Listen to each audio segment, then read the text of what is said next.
Hər kəsə salam əziz izləyicilər, hər kəsə salamlayıram. Xarici dillər öyrənməyə davam edirik. Bugünkü dərsimiz alman dilindən olacaq. Almancada mövzumuz sual cümlələrinin yaranmasıdır. Bu sual cümlələrinin yaranmasını öyrənməmişdən qabaq biz birinci növbədə alman dilində cümlələr ümumiyyətcə necə qurulur, onu dərk etməliyik, yəni mənimsəməliyik. Alman dilində cümlə necə qurulur? Alman dilində feil harda gəlir? Cümlədə işlənərkən feil neçənci yerdə gələcək? Biz birinci növbədə bunu bilməliyik. Hər zaman alman dilində şəxs əvəzliyi gəlir birinci yerdə, ikinci yerdə gəlir feil. Feilin yeri hər zaman ikinci yerdə. Sadə cümlələrdə, yəni sadə formada. Bu A1 səviyyəsində belə deyək, A1 səviyyəsində olan bir izahdır, mövzudur. Feil ikinci yerdə gəlir. İndi biz bunu nümunələrlə öyrənəcəyik. Sadə cümlə necə qurulur və onu sual cümləsinə çevirəcəyik. Sual cümləsinə çevirəcək nümunələrlə. Bildiyimiz kimi hər hansısa bir nəinki alman dilini, istənilən bir xarici dili öyrənərkən kim nə deyir desin, kimliyindən asılı olmayaraq kim nə deyir desin, qrammatik qayda 20%-ni təşkil edir. Əgər hər hansısa bir xarici dili normal səviyyədə danışmağı öyrənmək istəyirsənsə, qrammatik qaydalar 20%-ni təşkil edir. İşin yarıdan çox hissəsini isə praktikalar və məşqlər təşkil edir. Danışmaq və dinləmək. Daima mütəmadi olaraq praktika etmək. Praktika etmisənsə, gündəlik 5 saat, 6 saat qrammatik qaydalar üzərində çalışsansa, amma praktika etmirsənsə, öyrənə bilmərsən, danışa bilməyəcəksən. Testi yazacaqsan, amma danışa bilməyəcəksən. Biz nümunələrə baxırıq, nümunələrlə indi öyrənirik. Birinci növbədə sadə formada. Du bist müde. Sən yorğunsan. Du bist müde. İlk öncə burada çox adam fikirləşə bilər ki, burada feil hardadır axı? Sən yorğunsan. Burada feil var. Özümüzə sual veririk. Burada feil var. Azərbaycan dilində əlbəttə siz haqlısınız. Burada feil yoxdur. Sən yorğunsan Azərbaycan dilində. Amma alman dilində o bizim deyirik sən yorğunsan. O sondakı an şəkilcisi alman dilində seindir. Sein olmaq. Biz bunu əvvəlki mövzularımızdan, videolarımızdan birində izah etmişdik. Sein feili alman dilinin onurğa sütunlarından biridir. Vacib feildir. Sein feili olmaq deməkdir. Sən yorğunsan, du bist müde. Sən yorğunsan. Sadə cümlə. Və yaxud da ki, ich bin müde. Mən yorğunam. Nümunəyə baxırıq. Du bist müde. Sən yorğunsan. Həmçinin də sözlərin indi tərcüməsinə baxırıq. Mütləq şəkildə sözlə öyrənmək lazımdır. Sözləri cümlələrdə istifadə etmək lazımdır ki, söz bazamız artıq çox olsun. Du bildiyimiz kimi sən deməkdir, şəxs əvəzliyi. Bist, buradakı bist sein feilidir. İkinci şəxsin təkində sein olmaq və müde yorğun. İndi biz bu cümləni sual cümləsinə necə çeviririk? İkinci söz sadə formada, sadə izah. İkinci söz birinci sözdən yerini dəyişir. Bist du müde, sən yorğunsan. Baxın, bist du müde, sən yorğunsan. Amma sadə formada desək, sual cümləsi qurmasaq, du bist müde, sən yorğunsan. İndi mən burada deyirəm, ikinci sözlə birinci söz yerini dəyişir. Yəni, ikinci sözlə birinci söz yerini dəyişilir. Şəxs əvəzliyi feil. Feil hər zaman sadə cümlələrdə ikinci yerdədir. Bunu da öyrəndik. Birinci yerdə şəxs əvəzliyi. Yəni, bunu biz qardaş kimi bilək. Şəxs əvəzliyi gəldi, feil də gəlməlidir. Mütləq şəkildə sadə cümlələrdə, yəni adi, A1 səviyyəsində gündəlik istifadə edəcəyimiz sözlər. Mürəkkəb cümlələrə girmirik, sadə cümlələr. İkinci izah nümunəyə baxırıq. Du sprichst Deutsch. Sən almanca danışırsan. Du sprichst Deutsch. İndi sözlərimizə baxaq. Du sən deməkdir. Sprechen danışmaq. İkinci şəxsin təkində olub sprichst. Feilləri öyrənərkən hər zaman şəxslərə görə dəyişməni də öyrənmək lazımdır. Var qaydalı feillər, var qaydasız feillər. İndi mütləq şəkildə ingilis dilində çox feillər dəyişilmir üçüncü şəxsin təkindən başqa.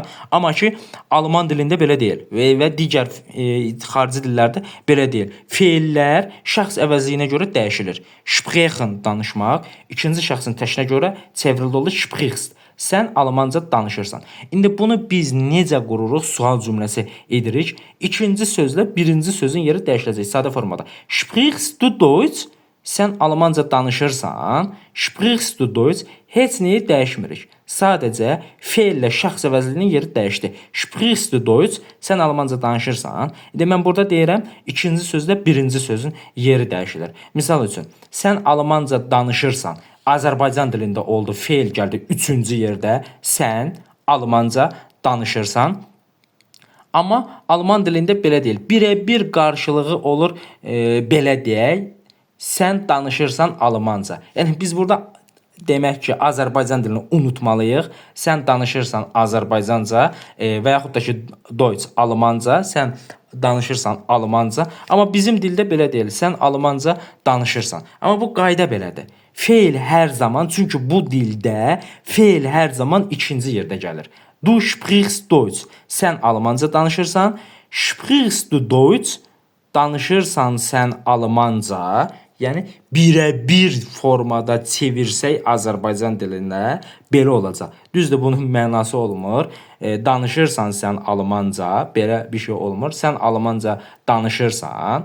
Bəzi xarici dillərdə də belədir. Bəzi xarici dillərdə ümumiyyətcə feilin yeri dəyişilmir. Misal üçün Latın dillərində, İspan dilində, İtalyan dilində feillə şəxs əvəzliyinin yeri dəyişilmir. Sadəcə intonasiyası dəyişilir. Sual qoyulur və intonasiyası dəyişilir. Amma alman dilində belə deyil. Burada qayda fərqlidir, qanun fərqlidir. Keçirik növbəti nümunəmizə. Zum Beispiel, er ist Arzt. O həkimdir. Er, o, kişi cinsində o, ist, öyrəndik bunu, sein feilidir. Üçüncü şəxsin təkinə görə çevrilib olub ist, olmaq. Arzt da həkim deməkdir. Er ist Arzt. O həkimdir. İndi biz bunu sual cümləsinə necə çeviririk? İkinci sözlə birinci sözün yeri yenə də dəyişilir. Ist er Arzt? O həkimdir. Yenə də gördüyünüz kimi bütün cümlələrdə sadə formada cümlə qurarkən şəxs əvəzliyi feil, sonrakı sözlər gəlir. Şəxs əvəzliyi feil, sonrakı söz, şəxs əvəzliyi feil, sonrakı söz.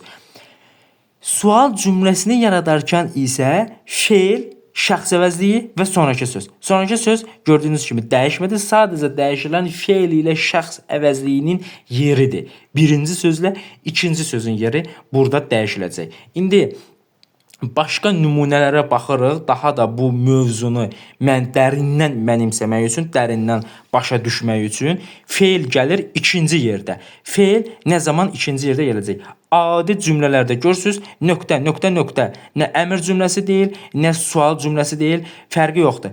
Cümlə sadə cümlədir. Mein Name ist Konrad Müller. Mənim adım Konrad Müllerdir. Sadə cümlədir. Ist sein feili. İkinci yerdə işlənilib. Baxın, ikinci yerdə. Mein Name ist Konrad Müller. Mənim adım Konrad Müllerdir. Ich lerne Deutsch. Mən almanca öyrənirəm.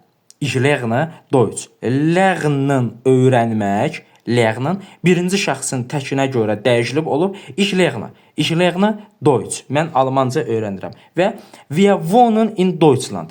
Biz Almaniyada yaşayırıq. Yəni yaşayırıq deyərkən necə yaşayırıq? Belə deyək, mənzildə və yaxud da ki, hər hansısa bir binada yaşayarkən, yəni belə deyək, iqamət edirik. Wir wohnen in Deutschland. Biz Almaniyada yaşayırıq. İndi misal üçün bunu biz sual cümləsinə necə çevirə bilərik? Gəlin çevirək. Zum Beispiel. Sual cümləsinə çevirərkən yerlər dəyişiləcək avtomatik. Wohnen wir in Deutschland? Biz Almaniyada yaşayırıq. Cavab da verərkən ya, natürlich. Wir wohnen in Deutschland. Biz Almaniyada yaşayırıq. Keçək, feil birinci yerdə işlənilir. Feil birinci yerdə işlənəcək. Baxın, birinci yer, birinci yer, birinci yer.